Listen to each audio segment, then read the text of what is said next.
Hi everybody, and welcome to Cell-fie Science.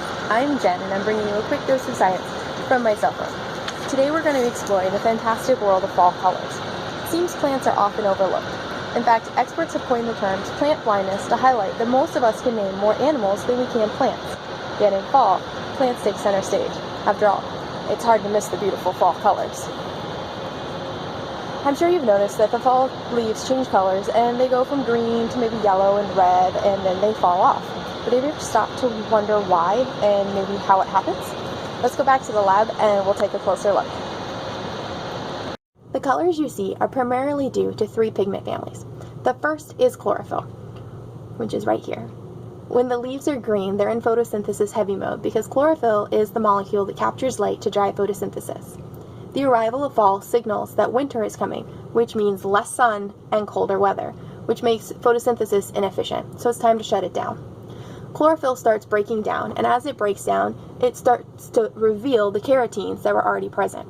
This particular carotene that I've drawn here is beta-carotene, which is what gives carrots their orange color.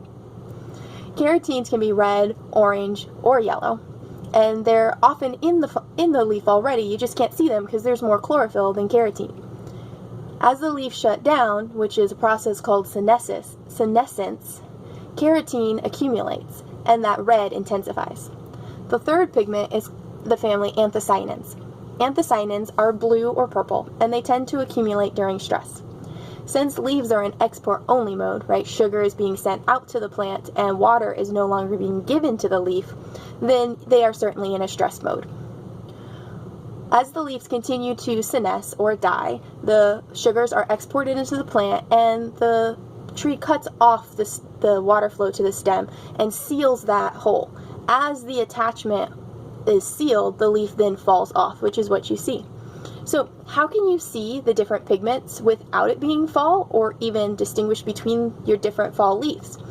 We use a process called chromatography, which I'm going to show you how to do. It's pretty easy. All you're going to need are some clear containers. I'm using beakers because I'm in the lab and I have beakers, but I hear that votive holders or tea light candles work really well for this.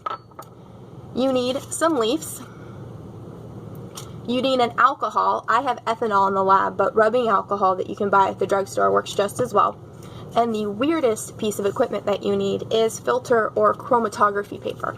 You can actually buy strips just like this on Amazon.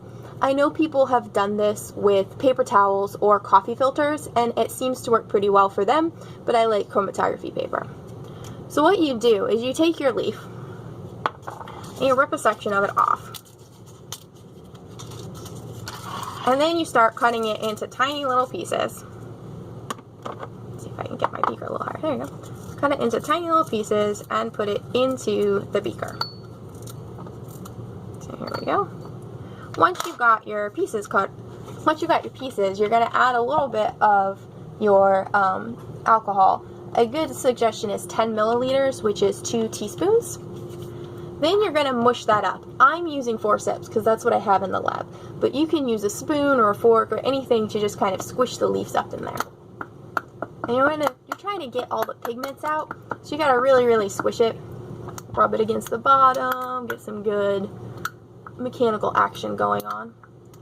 And then you want to leave them and come shake them every so often for about 20 minutes. Longer is okay.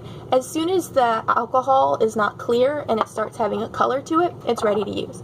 Now this is a quick science video, so I already had some of these that I prepped earlier today. You can see here's the one from my red leaf. See how orange that solution is?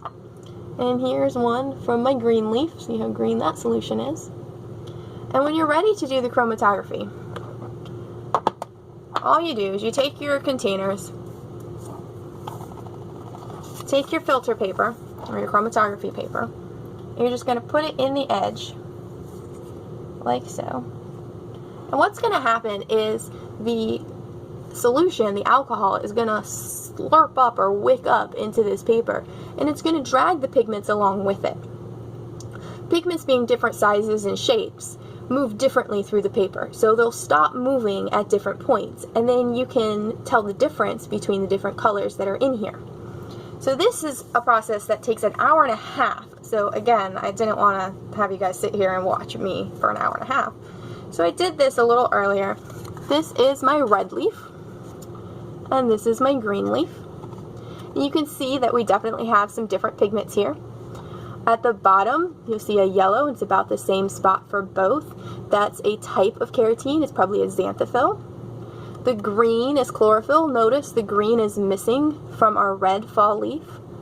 Then, of course, more carotenes up at the top. You have that nice red, and there's a little bit of that because, again, those compounds are present in the leaves. You just can't see them because there's so much green.